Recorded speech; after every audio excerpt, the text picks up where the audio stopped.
ان کے لیے ان کے خواہش کے مطابق اونچی عمارتیں، مجسمے اور بڑے حوض مانند لگن اور ایک جگہ جمی ہوئی دیگیں بناتے تھے۔ تو اس طریقے سے اللہ تبارک و تعالیٰ نے حضرت سلیمان علیہ السلام کا ذکر قرآن مجید میں کیا ہے۔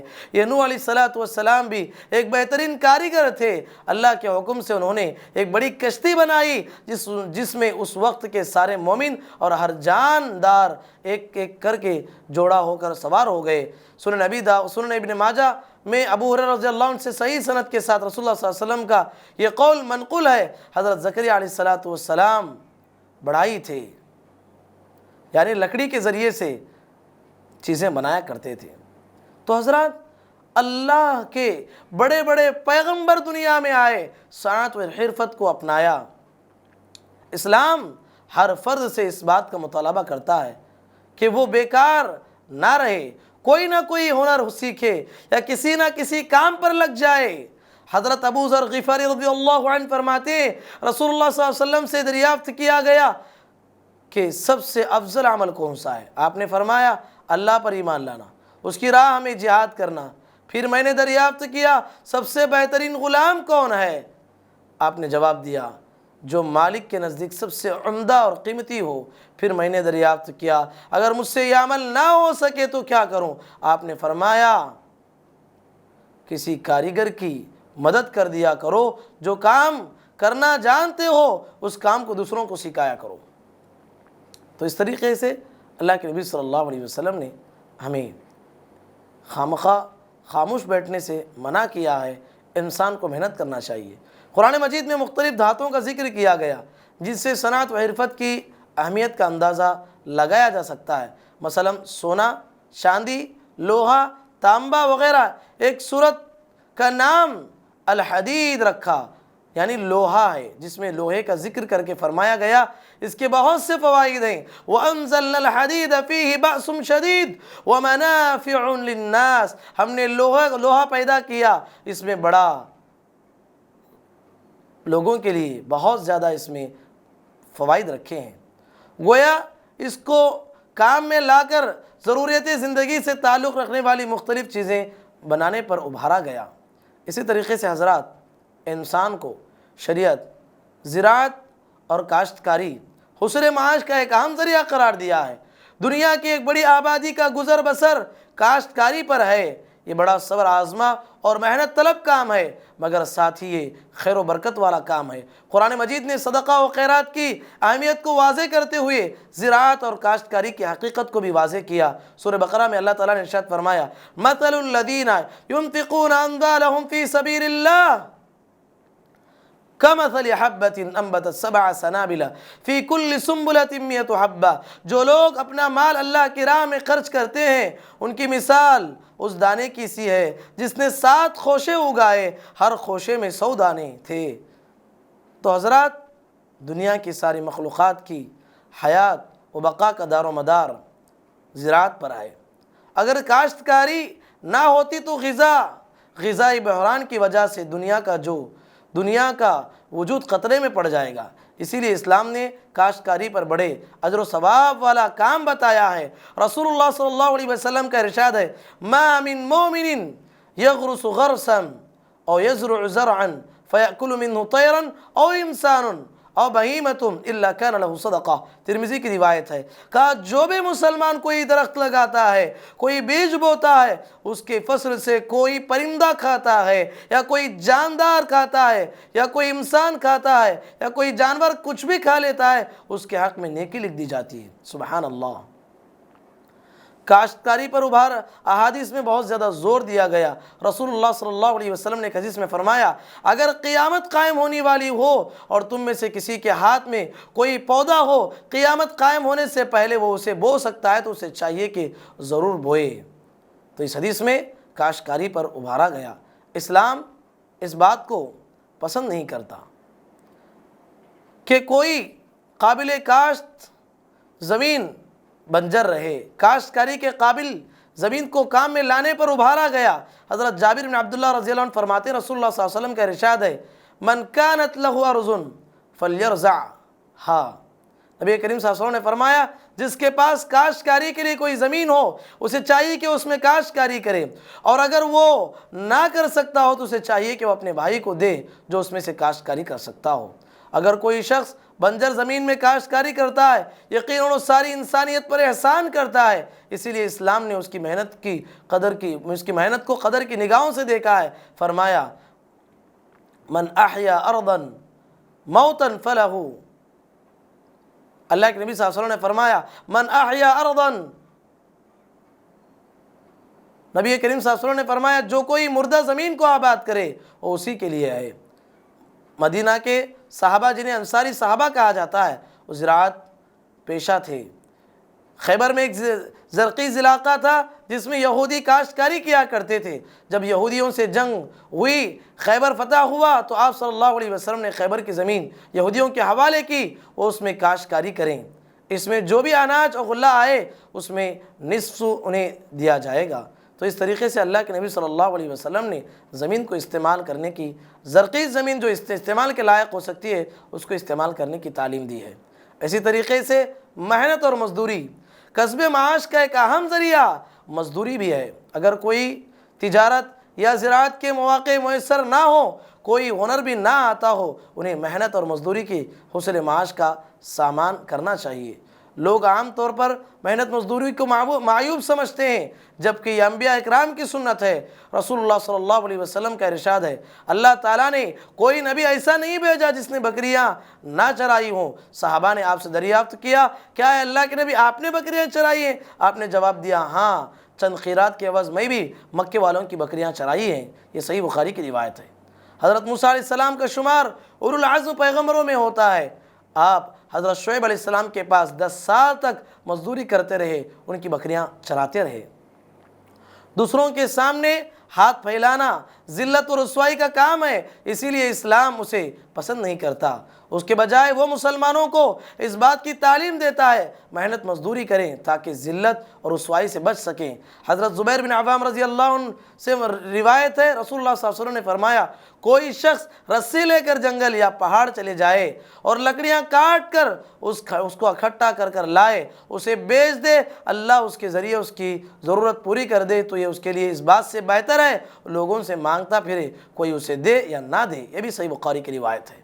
تو اللہ کے نبی صلی اللہ علیہ وسلم نے کہا آدمی جنگل جاتا ہے، لکڑی اکٹھا کرتا ہے، لا کے معاشرے میں بیچتا ہے، یہ اس کے لیے بہتر ہے اس ذلت سے جو ذلت کے کسی آدمی کے سامنے ہاتھ پھیلائے، کوئی دے یا نہ دے۔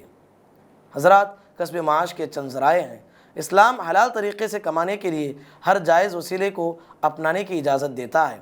کسب معاش کی ہر جائز کوشش کو انسان کو اپنانے کی تعلیم دیتا ہے۔ اس کے برعکس حصول معاش کے لیے کوشش کیے بغیر گھر میں بیٹھے رہنے کو بالکل ناپسند کرتا ہے۔ آج مسلمانوں کی ذلت اور پستی کا ایک بنیادی سبب یہ ہے وہ کسب معاش کے میدان میں بہت پیچھے ہیں۔ جب انسان کے پاس اپنی بنیادی ضرورتوں کے لیے مال نہ ہوگا تو وہ نہ اپنے اہل و عیال کی حقوق کو ادا کر پائے گا اور نہ اولاد کی صحیح تعلیم و تربیت کا انتظام کر سکے گا، بلکہ دوسروں کے سامنے ہاتھ پھیلانے پر مجبور ہوگا، جو ایک ذلیل عمل ہے۔ اس کے علاوہ ایسے ایک شخص انفاق فی سبیل اللہ، صدقہ و خیرات، عمرہ اور حج جیسی عظیم عبادتوں سے محروم ہو جاتا ہے اگر انسان کو پیسہ اس کے پاس اور مال اس کے پاس نہ ہو۔ اللہ نے ارشاد فرمایا لن تنالوا البر حتى تنفقوا ما تحبون، تم لوگ بھلائی ہرگز نہیں پاؤ گے جب تک اللہ کی راہ میں وہ مال نہ خرچ کرو جو تم محبوب رکھتے ہو۔ آل عمران کی یہ آیت ہے۔ غرض مال و دولت نہ ہونے کی وجہ سے اس کی دنیا بھی متاثر ہوگی اور آخرت بھی متاثر ہوگی۔ اس لحاظ سے انسان حلال طریقوں سے مال کمائے، مال جمائے، اللہ کے راستے میں خرچ کرنے کی کوشش کرے، حلال مال کے ذریعے سے اپنے اولاد کے حقوق ادا کرنے کی کوشش کرے، ان کی تعلیم و تربیت کا خیال کرنے کی کوشش کرے، اپنے اہل و عیال کو بے نیاز بنانے کی کوشش کرے۔ اللہ کے نبی صلی اللہ علیہ وسلم نے ایک صحابی کو نصیحت فرماتے ہوئے فرمایا ان تذر ورثتک الاغنیاء خیر من ان تدعهم عالة يتكففون الناس، اپنے جاتے ہوئے اپنے بیوی بچوں کو اس حالت میں چھوڑ کے جاؤ، ان کے پاس انہیں بے نیاز کر کے جاؤ۔ ایسا نہیں اللہ کے راستے میں پورا مال دے رہے ہو، اللہ کے راستے کا نام لے کر پورا مال خرچ کر کے جا رہے ہو، تمہارے مرنے کے بعد تمہاری بیوی بچے راستے میں لوگوں کے پاس بھیک مانگتے پھرے، یہ اچھی بات نہیں ہے۔ انہیں بے نیاز کر کے انہیں دنیا میں ان کو اچھے پوسٹ پہ رکھ کر اچھے مقام پہ رکھ کے جانے کی کوشش کریں۔